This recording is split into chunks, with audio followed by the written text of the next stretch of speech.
get it. If the world has let you down and you kicked while you're on the ground, you're all alone, no one's around. I can't.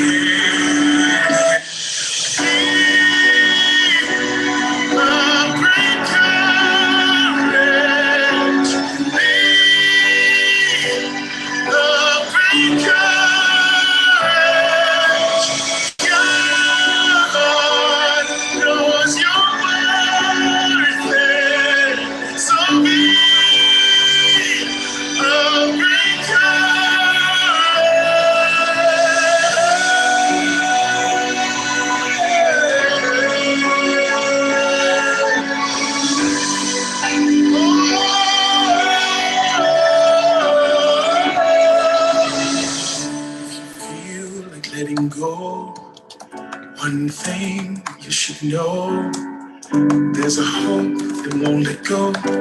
Jesus, in the snow and walk the water, making off in the sun and dawn. There is someone fighting for you, Jesus.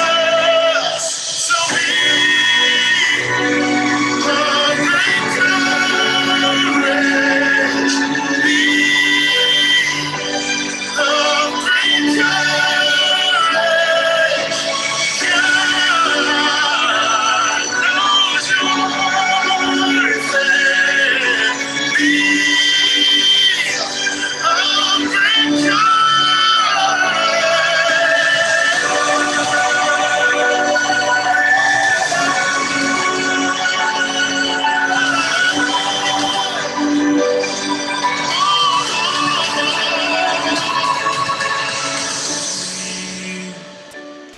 of great courage, be of great courage, live like you're worth it, and be of great courage.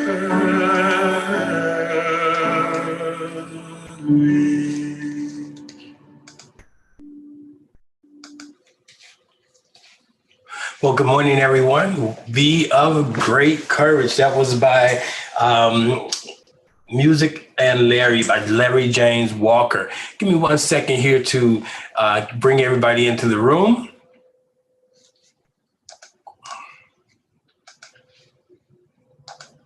It's good to see you all. You can go, if you're on the Zoom room this morning, welcome. If you are on the Zoom platform, go ahead and say good morning. Let everybody know how you're doing this morning as we prepare to move into this morning's session. I believe that it's set up where you can respond. I have put good morning out there. Let's see who takes the bait. Everybody should be able to respond to that. Let me see. I got it. Yep, I got it. Everyone can respond. So just waiting on your responses. Good morning. Hi, good morning, Felicity. I see your hand up. I'm going to bring you on in. What's happening? Good morning. How are you doing? I'm good. The chat was disabled, but now it's enabled. Got it going. Great. We're going to jump right on in. So good to see you this morning. All right. Good morning, Bessie. I see your hand up. How are you doing?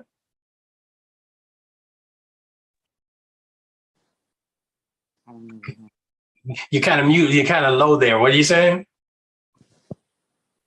I'm well, and hope everybody else is. Good deal. Thank you. Good deal. Thanks for letting me know that the mute feature was on as far as the chat. So we're about to jump on in here and get started. Great. Okay, let me just look over here on the YouTube side of the house to make sure everything is well. Welcome to those of you who have joined us via the YouTube channel this morning. Let me see here. There is a link if you want to come into the Zoom room and participate. You can do that. You can follow that link. So we're going to jump right into this morning's presentation. Welcome to Serendipity Sunday, a weekly presentation by Oasis Spiritual Center for Divine Living. I am the facilitator, Greg Stanton, also known as Asar.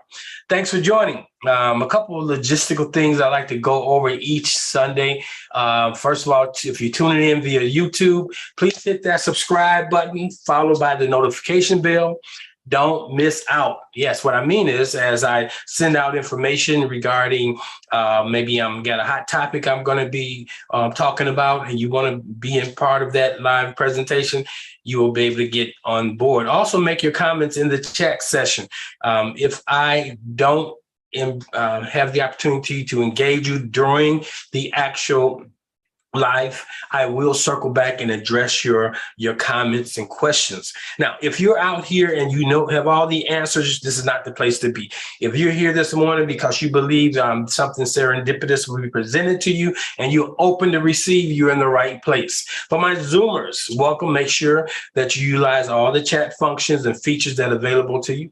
Lastly, if you desire to make an offering, I'd like to do this on the front side to the ministry of any size. You can simply visit the website www.oasisspiritualcenter.com, and I believe that someone from the community can drop that in the chat, www.oasisspiritualcenter.com. If not, I'll drop those links in there a little later. You can also make donations to the ministry through PayPal, or you can make donations by way of Cash App. That's Oasis Spiritual.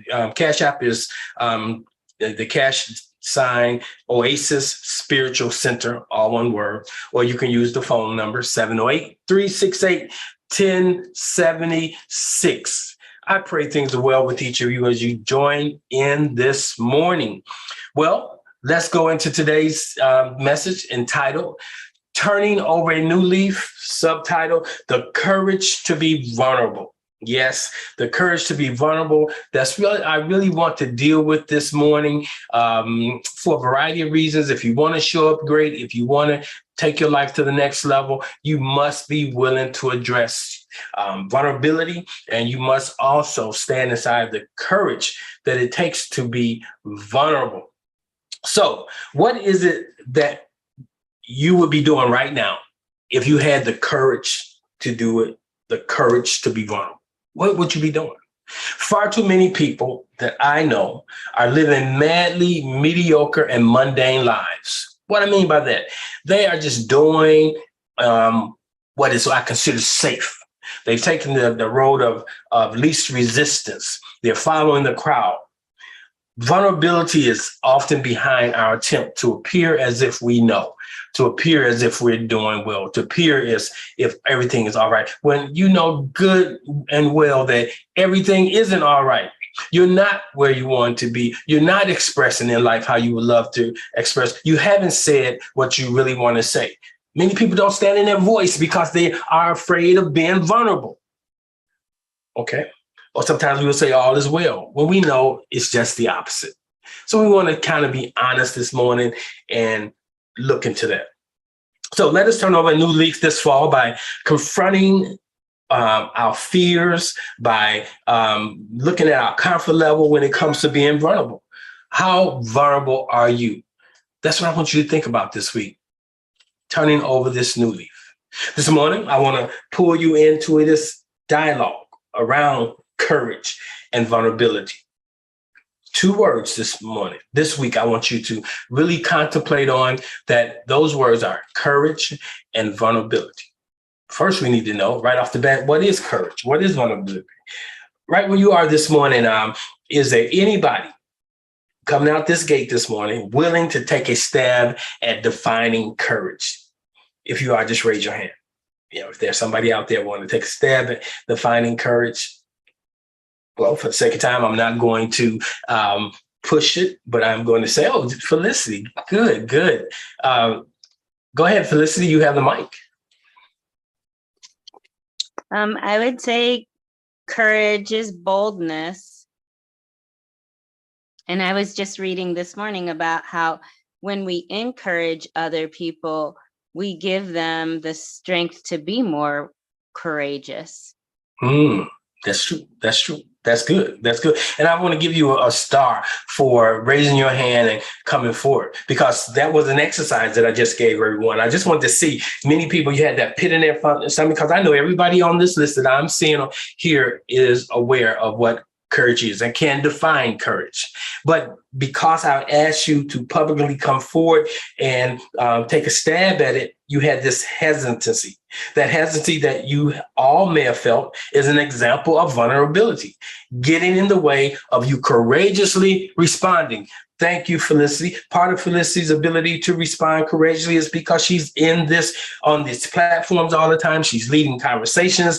So she has she has a high vulnerability index, or what I would say a high vulnerability index, that she's okay with being vulnerable, because we can't lead change if we're not willing to be part of that change.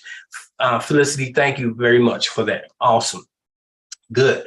So let's move on in. So do you see how just asking a simple question, many times you've had questions asked of you in your life and you got the answer, or you're pretty sure you know the answer, but you don't respond. And a lot of times you don't respond because you don't want to be vulnerable, because you don't have the courage to respond. So we're going to look at that this morning. So this morning I want to touch on a couple things lightly, because I think I've really hit on something that many of us are dealing with. I'm really looking at, depending on what my schedule look like, I will either address this in a deeper conversation on tomorrow night. So when I get off this call today, I'm going to look and see if I have any scheduled appointments for Monday. And if I don't, I'm going to block those out, and I'm going to set up a time where tomorrow night I'm going to go deeper into this, because I don't have the time to go as deep as I like to do. Serendipity Sunday is really about introducing you to something, and then usually I go into it deeper in the week. So this morning, I just want to frame the term courageous. I want to frame the term vulnerability. I want to give you some examples of both, and I want to challenge you to explore your vulnerability index. So when we talk about courage, basically, courage is the ability to do something that frightens one. That's courage. When you know it's something you desire to do or something to say, but you get this check, and it's really a level of fear, of hesitancy, and to be able to work through that, it's courage. Now, depending on how that was dealt with early in life, it dictates how you deal with those incidents in your life. Usually how you have your first encounter with fear or vulnerability will determine how you move through life dealing with this thing. So when I read Napoleon's Hill's, one of my books that I read frequently is Think and Grow Rich by Napoleon Hill, and a couple of his other books. He talks about, in order to be successful, there are 7 common fears that we must overcome to truly be successful. So usually behind courage or vulnerability, fear is somewhere in there. And usually it can be defined as false evidence appearing real, or that thing that causes you to be attentive to your next action. So 7 fears they often talk about: fear of criticism. Many people are afraid to live their dreams for the fear of what others may think or say about them. You can see that on social media. On my page, oftentimes I make space for people to give their opinion, to give their experience, but people are afraid to respond. They're afraid to respond because there are some very insensitive people out there that will say something that try to destroy you, who are insensitive to your position. So fear of criticism. We don't want to be criticized. Some of us don't show up. Some of us don't try because we don't want to experience a failing moment, and we don't want to be criticized if we do. And a lot of times that is tied to our childhood. All of these fears, you got to look at them from how you approach them as a child, how they were introduced to you. So fear of poverty is one of the things that affects an individual's ability to show up, create courageously. Fear of criticism, poverty, Okay, poverty affects you in a myriad of ways. When you do get it, you want to keep it, so you hoard it, or you find yourself saving it. You find yourself protecting it, and in all of those things, they keep you from being vulnerable to a new opportunity. You want to go with the sure thing. Fear of old age and death. Many people fear those things because they fear old age, or fear death in particular. They live this safe life. They don't really step outside and put themselves in a position where death could be the end all be all of that situation. Fear of failure. Now that is the biggest one. People don't want to fail. And in order not to fail, they play it safe. You'll never reach your maximal capacity of anything if you stay inside of the concept, I don't want to fail.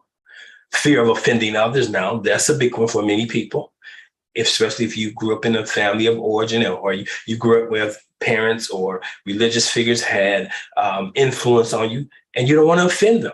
You don't want to offend them. Sometimes you can be in a relationship with someone and you don't want to offend them. You don't have a voice.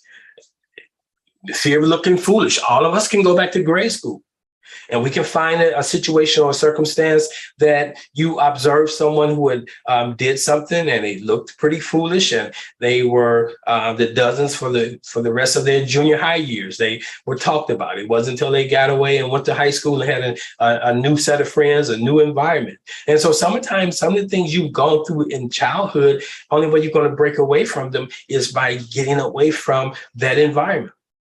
And some people really do have a fear of success. So those are the 7 fears that you often will hear spoken to when we talk about being successful, or being dealing with courage, or dealing with fears. Now, we can go into all of those, but I don't want to do that this morning. I want to just introduce you to that sometimes fear is behind your inability to show up courageously, or your inability to come forward with the level of to be vulnerable.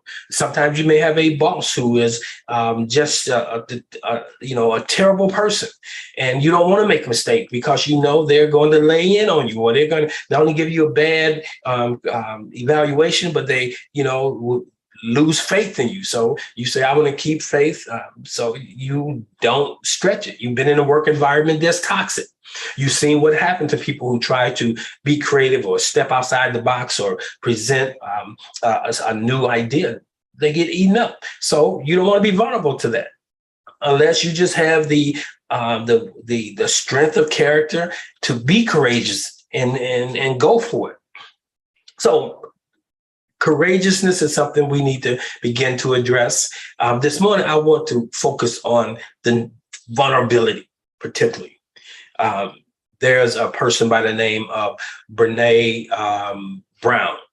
She wrote a book some years ago entitled Daring Greatly. And inside that book, she describes vulnerability. And she described it this way. And I want to share with you as a definition for us all to take into this week around vulnerability. She says that vulnerability is simply uncertainty, risk, and emotional exposure. Simple 3 words. An uncertainty, a risk, or emotional exposure. When you're feeling uncertain about something, you are vulnerable because you don't know. When you are taking a risk, or feeling that you're taking a risk, or this is risky, you're also dealing with vulnerability. Emotional exposure. A lot of times you see that when you hear someone say that I'll never love again, I'll never be in a relationship, or all men are this, all men are that. That's a level of emotional exposure because of our belief systems. So when we talk about vulnerability, we also must be willing to look at what's behind our vulnerability quotient. Are you one who you take very little, you put yourself in positions that very few positions will you be vulnerable? Or do you go through life, you're open to being vulnerable? I want you to think about that, because that will tell you a lot about why you're not achieving or moving through life at the pace you would love to move through, or having the wins or outcomes you want to have. So when we talk about vulnerability, we're talking about uncertainty, risk, emotional exposure. It's the unstable feeling you get when we step out of our comfort zones. So your comfort zones, and many people are in their comfort zone. They take jobs that are in their comfort zones. They take on new projects that keep them inside their comfort zone. Or when you do something that forces you to lose control, that is stepping out of your comfort zone. That is being vulnerable when you don't have control. Okay. So she says, it's that unstable feeling you, okay. So she says, it's that unstable feeling you get when you step out of your comfort zone or do something that forces us to loosen control. So we have to let go and let God. So that means we have to be vulnerable to God. Our response to being vulnerable are varied. Some people walk around inside of armor. Some people retreat to caves. Some people live in shells like turtles, like a turtle. A turtle will be so vulnerable, but when it feels threatened, it brings its arms in or its legs in, and it tucks his head inside the shell. And many of us do the same things. When situations show up, we go into our shells. Now, know that. It works for you. Your shells, your caves, your armor, they work for you, but they also work against you actually showing up big, actually work against you being the creative person that you can't be creative. You cannot introduce a new idea when you are hostage to vulnerability. Vulnerability is about self-protecting. Okay, but it keeps you from growing into your greatness. If you say, I don't want to be vulnerable, I'm not taking that new job because I'm now vulnerable to the possibility of it going under. I don't know. I know this bird in my hand is better than two in the bush. Now, that was an adage I used to hear from my mom all the time. A bird in the hand is better than two in the bush, which is true. It's saying what you got is better than oftentimes than what you can get. So you better be happy with what you got, better cultivate that thing. But let me say to you, sometimes you must know that the bird in my hand is not sustaining me. The bird in my hand is not fulfilling to me. And you got to be willing to take the risk. Another thing is your response or action that you've taken, one, to protect you, cause you to fit in, or supporting your fear. Those are all vulnerable things that tell you how vulnerable you are. So I'm going to give you a couple of examples of vulnerability this morning. Using the biblical characters that we're familiar with and stories we're familiar with. David, remember when David, he was assigned the task of going out each morning and taking the sustenance to his brothers who were on this mountaintop of this gulf, and they were in an engagement. They had been in this engagement with with Goliath for 40 days. For 40 days, the army of Israel was encamped on this hilltop or the top of this gulf, and every morning the Philistine Goliath would come out and cast all kind of accusations or cast fear upon them. That's like us. When we wake up every day, there's something that meets us that is holding us in abeyance. And so for 40 days, he had held the army of Israel, the army that was sustained by God, the army that had victories. See, no matter how many victories you have had in life, you can come up against a situation that if you get engulfed in that conversation with that thing, it becomes a giant. And if it becomes a giant, then it's going to cause you to become immobilized. And that's what has happened here with the army of Israel. They're on this encampment for 40 days. They're not willing to move in because they was having some level of trepidation. They were having fear had been struck into them, and they now were vulnerable. They felt vulnerable. They felt like if we engage this giant, we're going to lose. Now, the issue was they were engaging the giant on the giant's term. The giant had captured their imagination, got them to the point of the possibility they can't win. So David shows up. And David shows up and he finds out what is going on. I can go deeper into that, but I'm just going to expedite this story. He finds out what is going on, and then he asks, what shall be given to the man who kills this uncircumcised Philistine? So David evidently was courageous. Now, David was a young man, and David said his brothers looked at him, and his brothers was with disdain. They like, who are you to come here? You're always trying to steal the show. And so instead of them saying, okay, David, if you can help us do this thing and get the job done, no, they were protecting. Sometimes a person's inability to do what could be done will keep them from keeping others from trying to do it too, because they don't want to be vulnerable to the fact that they are really in defeat. And so what David does, he gets into this conversation with the king. The king tells him that somebody told him that if whoever kills this giant will get the king's daughter's hand. Now, if you get the hand of the king's daughter, you're in a good position. And so David said, I can do this thing. Now, notice this story. David was going to go and fight this giant. He's in this conversation with the king. He's in this conversation with Saul. And the Saul tells him, here, take my helmet, take my breastplate, take my sword, take my shield. And he gave all these things to David. And what I'm saying to you, sometimes this armor that David had was fine for the king, fine for an individual who had learned how to perfect that armor. But this armor that he had was really making him more vulnerable to defeat. And sometimes when we take on our armor, we're retrieving into a place of defeat.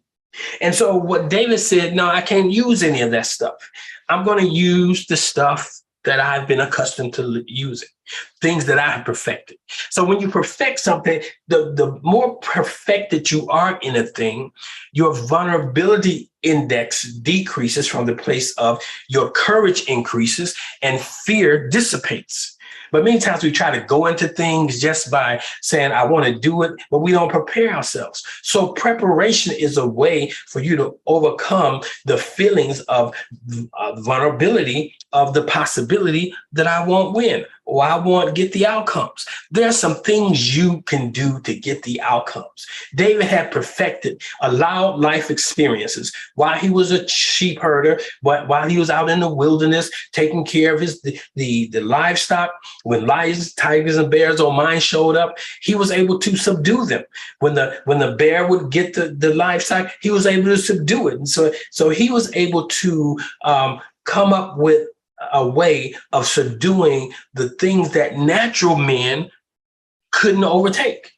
And he had his weapons. The weapons of his warfare were not carnal, but they were mighty to the pulling down of the strongholds. He knew how to use that slingshot and those 5 smooth stones. You got to perfect your weaponry. Now, the most powerful weaponry you have is the weaponry of your mind.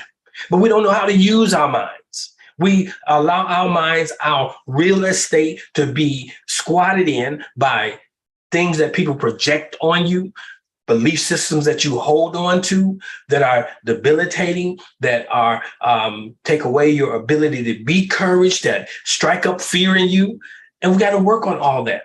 And David was able to fight this giant and destroy this giant because he was willing to be vulnerable to the fact that there's a possibility, yes, I can lose, but there's a greater possibility that I can win, because in his mind, he went back through his mind and he said, I fought lions, tigers, and bears. I can get this man. And he did it. And so we got to be understanding that sometimes looking back in our history, we can see that there's no reason for us to have this angst, or for us to be feeling like we can't do it, for us feel as though we're being vulnerable to the fact that I may lose. But vulnerability is good. Anytime you have a feeling of vulnerability, you got to ask yourself, what is behind this? What am I fearing? Is it something I need to work on? Is it a stumbling block? Is it a giant that's getting in my way? Now, David also even though he was a mighty man of war. David also was one who was a human being. He was growing through. We all go through this thing called life. We all grow through. We all have encounters with the 7 fears. We all have encounters with those things that determine if we're courageous or not.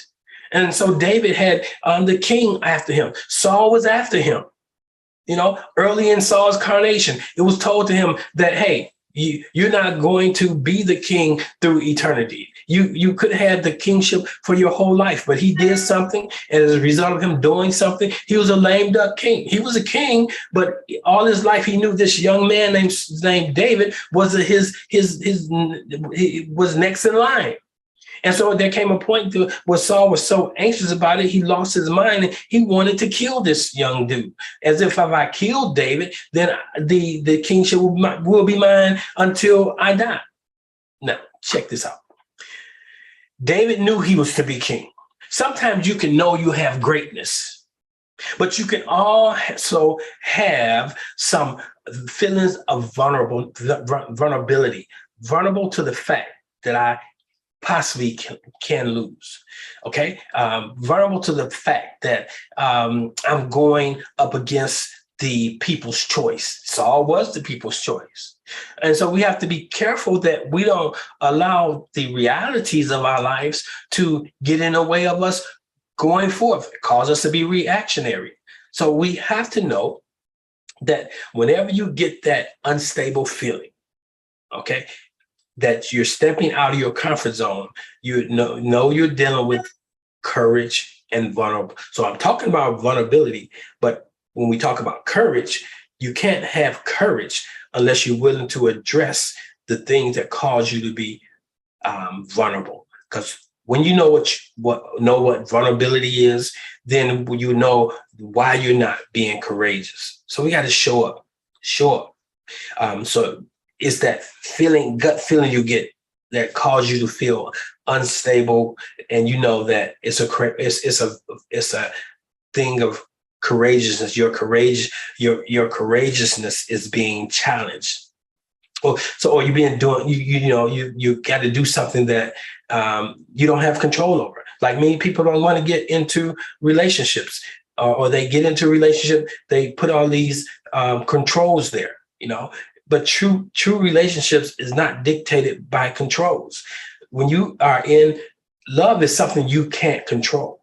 Now you can control how you respond to the loving situation if it's not one that's conducive to your highest and greatest good. If you're in a domestic violence situation, get out. You have that level of control. But sometimes people stay inside of those kinds of relationships that don't serve their highest and greatest good because they're concerned about what others will think. They're concerned about the fact this is my 5th relationship and now I'm out of this one.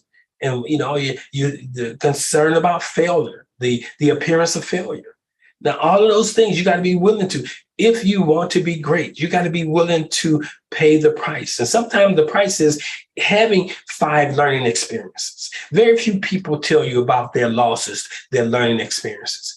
When was the last time you met a person and you've been in that exercise? Tell us about you. No, how many people tell the story of their failure? Unless they're in a group where they're dealing with 12 steps or they're dealing with a recovery group, then they'll say, hi, my name is Greg. I'm recovering control freak or whatever. So we talk about that thing that is a chink, is a dent in our armor that is not so glorious. But very few people are going to tell you what they're afraid of. Very few people is going to tell you what the losses they've had in their lives. Oh, but we live in a day and age where people make big money off of writing about their losses. Maybe some people even manufacture losses so they can have something to talk about.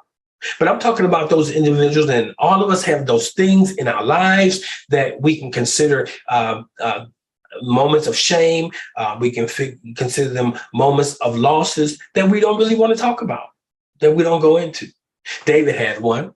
David was being chased by Saul, and David went to this place called the Cave of Adullam. Now, the cave of Adullam was a stronghold referred to in the Old Testament. It was near the town of Adullam, where the future king David sought his refuge from Saul. And you look in 1 Samuel, it tells you David left Gath and escaped to the cave running from something. Fear will put you on a run. So David left Gath and he escaped to the cave of Adullam when his brothers and his father's household heard about it. They were looking for, where's David at? He was went to the cave of Adullam. They went down there with him.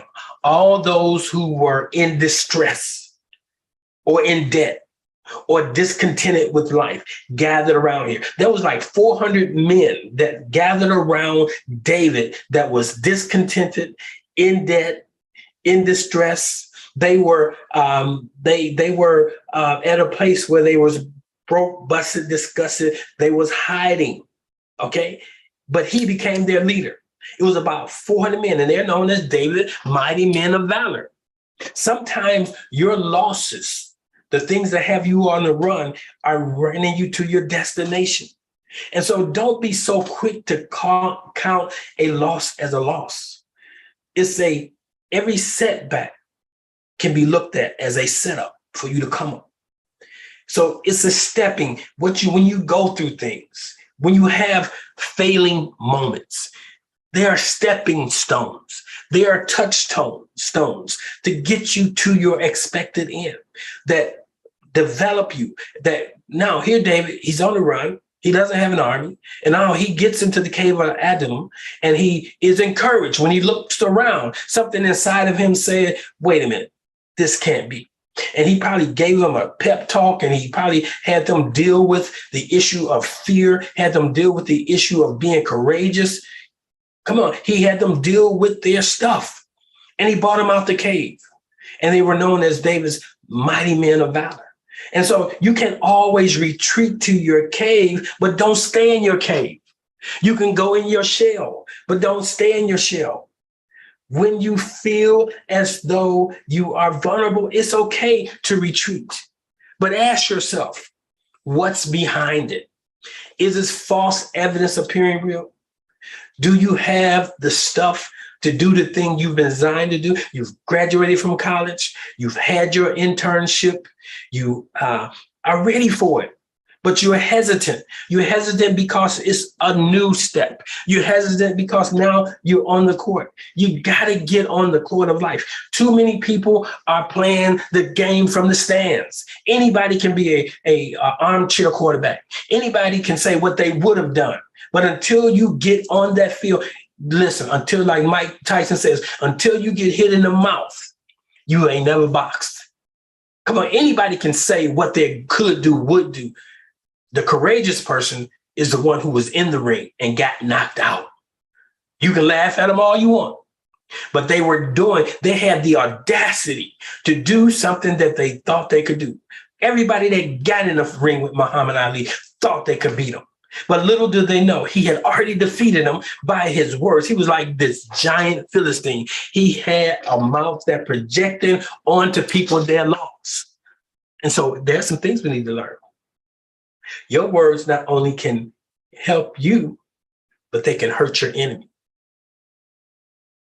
Your words not only can hurt you, but your word can help your enemy. Meaning, if you don't think you can, you can't. You got to know what you're saying about yourself, what you're saying to yourself. So today, what I wanted you to begin to start thinking about, do you have the courage to be vulnerable? To be vulnerable is to try something you've never tried. To be vulnerable is to finally say, I'm going to open the business. I have my vulnerability issues for 40 years. I've been in this conversation.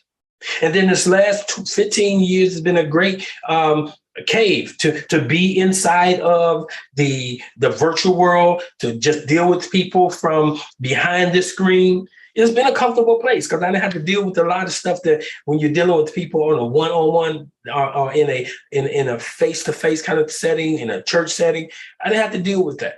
You know, I just learned to put it out there. Who gets it, get it. Who don't get it, that's just the way it is. But I know that I've had this urge recently to start the boots on the ground. And so I've taken the courage to step out and to do it. And even though as the days draw nearer to on the actual launch of Oasis Spiritual Center here in St. Louis, Missouri, I have had my own little vulnerability issues I'm dealing with. The fact that to start something and nobody show up.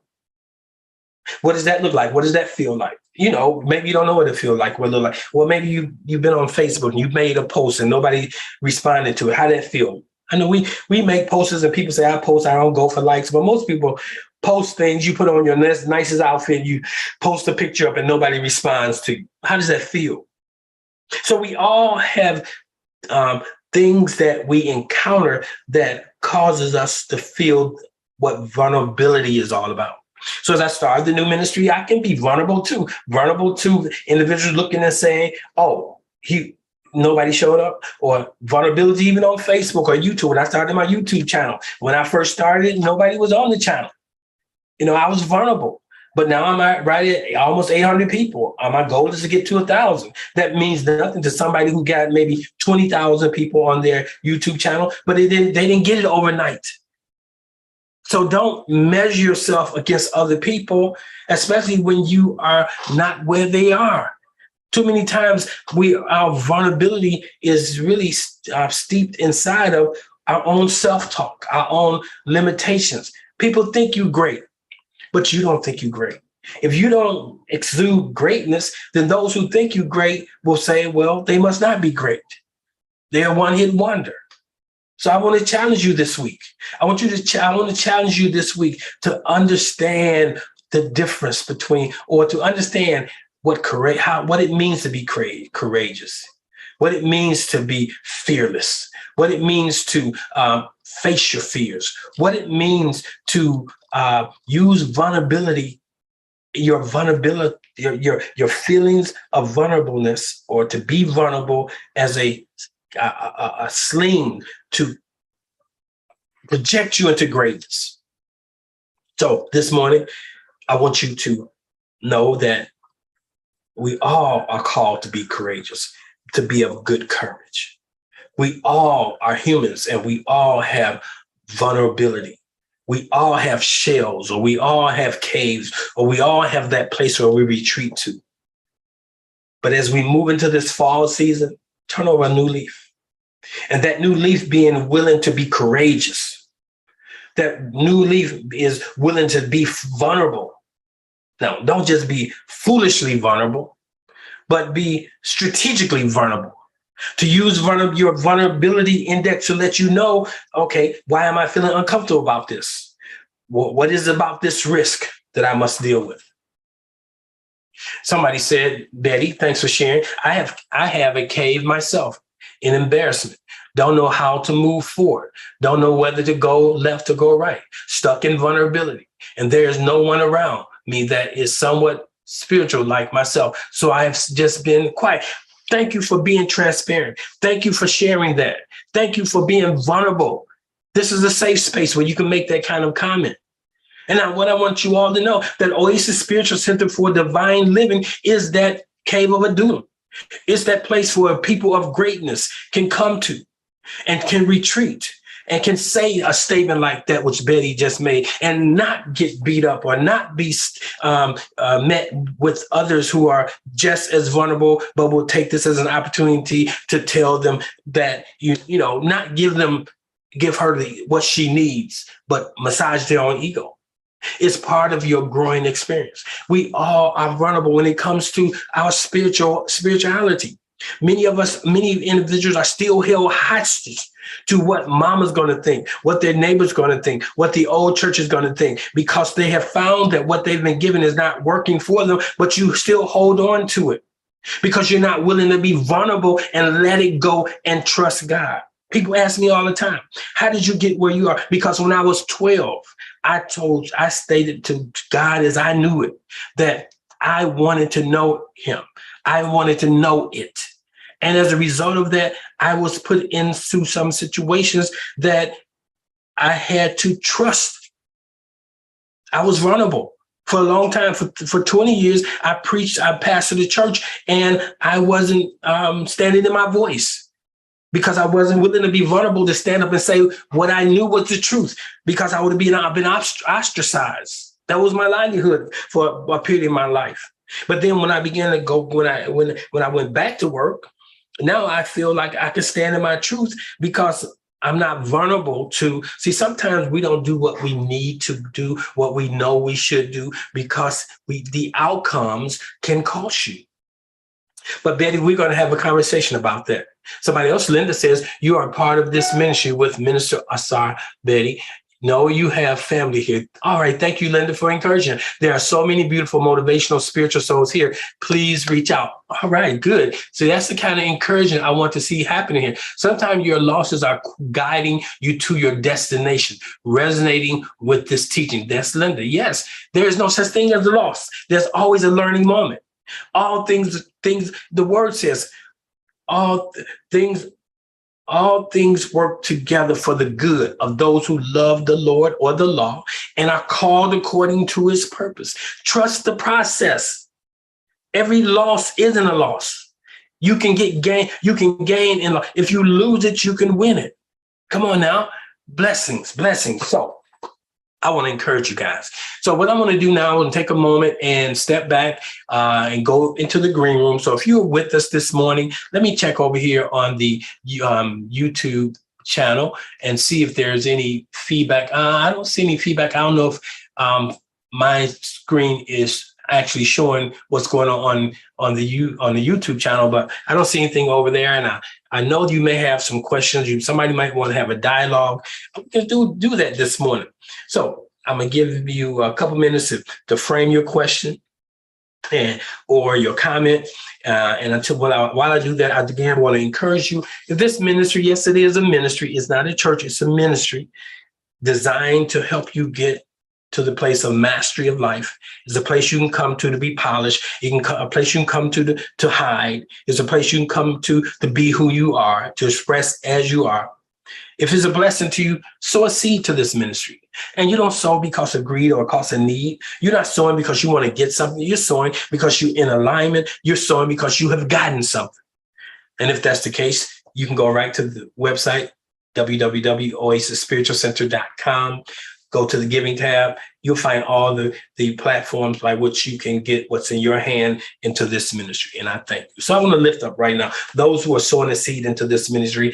I send forth, I say, that which they circulate will come back to them. What goes out comes back in.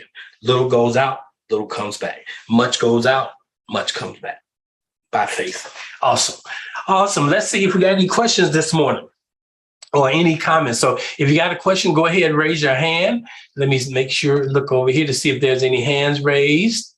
I don't see any hands raised. Let me see if there's any comments here that I need to address. How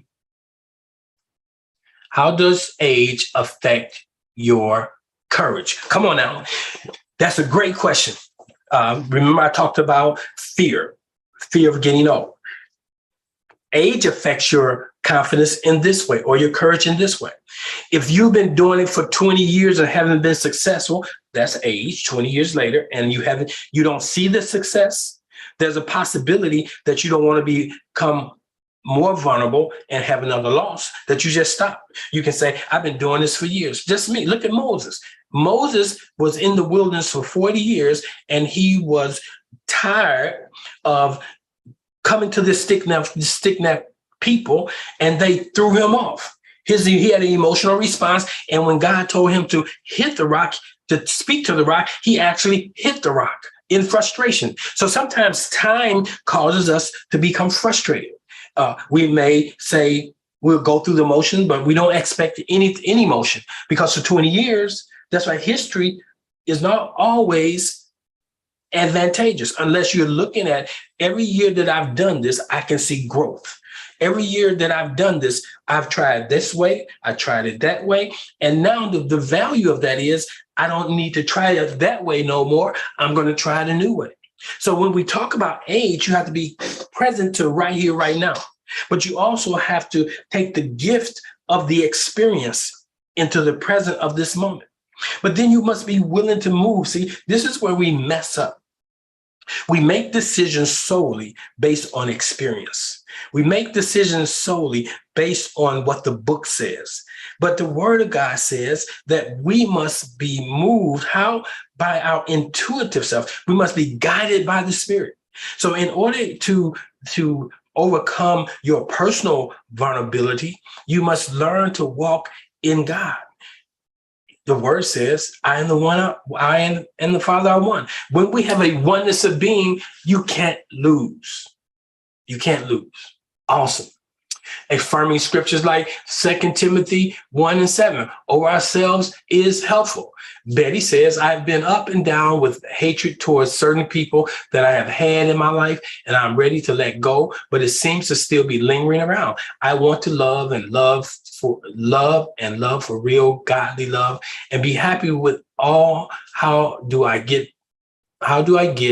for real and know that it's real? Now, here's something you need to know. Everybody, not just Betty, but sometimes we try to backdoor engineer, or we try to just get where we need to get to by ourselves.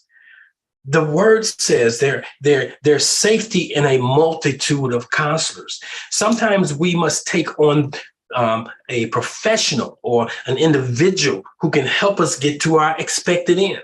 Sometimes all the YouTube gurus can't do it for you. The word says, though you have 10,000 instructors, look all over Facebook, look all over YouTube, everybody instructing somebody on something, but you have very many fathers. You got to find a place where you can be fathered, where someone can really put their hands on you, someone that can put their voice on you, someone who can know what you are and encourage you to get there. Now, part of what I do here at Oasis Spiritual Center is not just as the talking head, but part of what I offer is coaching.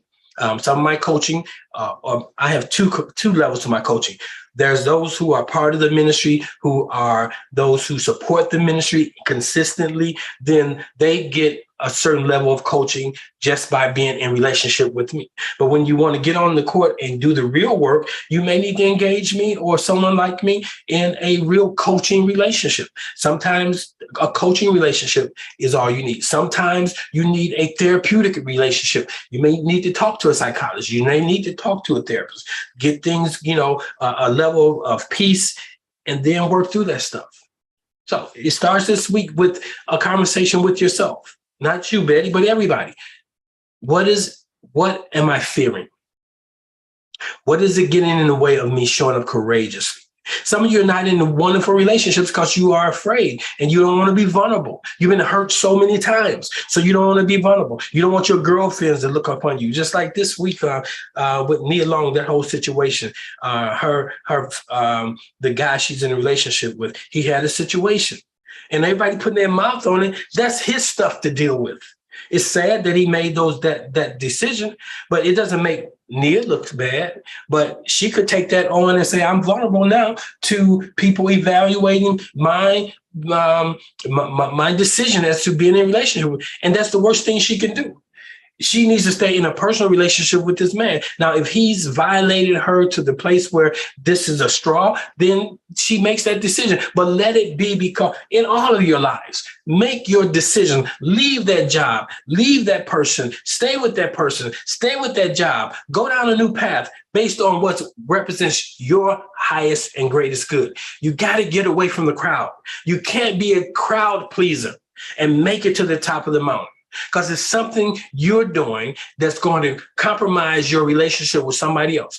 People want you to stay where you are. There's strength in numbers. People want you to stay in the cave. David came to the cave and said, it's time to get out. And that's what I'm saying to everybody this morning. It's time to get on the court of life. That's all I have. So let's do this. I'm really going to look at my schedule and set it up to tomorrow night. I'm going to go deeper into this conversation about being courageous, about vulnerability. Everybody say, be courageous, but you can't be courageous until you address what you are vulnerable to, your vulnerableness. Truth, this ministry has been a blessing to many in so many ways. Yes, Linda, this ministry has been a blessing to so many. in so many ways. I have hundreds of people that have encountered the ministry leisurely, but they've taken on the relationship with the ministry leisurely. This ministry should be the place where you can come to be fortified. But at the same time, there's a level of responsibility people need to, because we are virtual ministry, people look at it virtually as though we don't have to have the support, or we don't have see the not just the financial support, but once I find out those who are committed to this ministry, then we can set up some things. Originally, this ministry was set up to have footprints in certain cities. That meant not only do we come in virtually, but I'll come in physically to those cities. Not only will I come in physically to those cities, but I'll establish leadership in those cities. And it's a place where like-minded people, virtual is good, but God created us to have communion with one another, contact with one another. How beautiful would it be if we had a strong footprint in the city that our dear sister Betty is in? When other sisters could actually come around her, not via the phone, not via a virtual encounter, but the human touch. And so that's what this ministry is all about.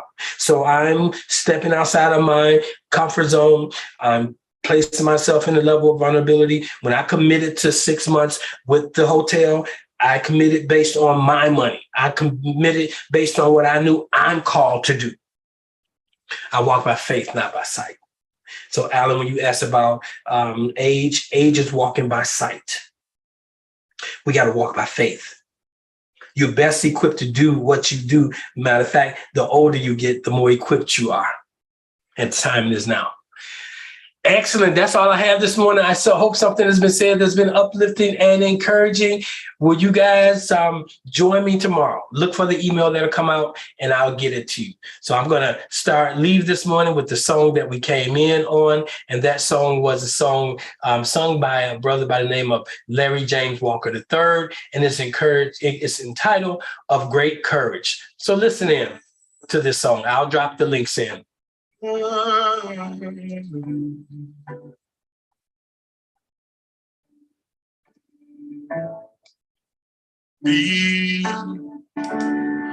great courage. Be of great courage.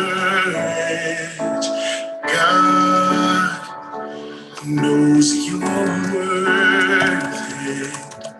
Be of great courage. When your heart is beating fast, all your dreams are shattered glass. The best days are in your past, I get it. If the world has let you down and you kicked while you're on the ground, you're all alone, no one's around, I get it.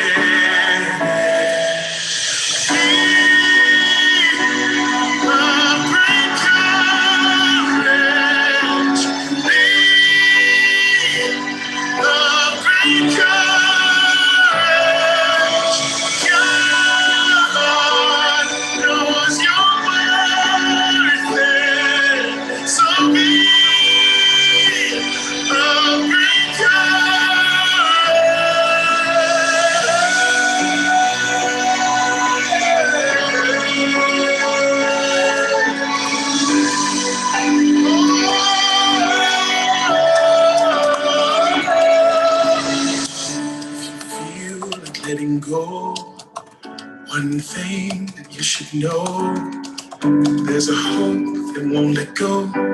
Jesus.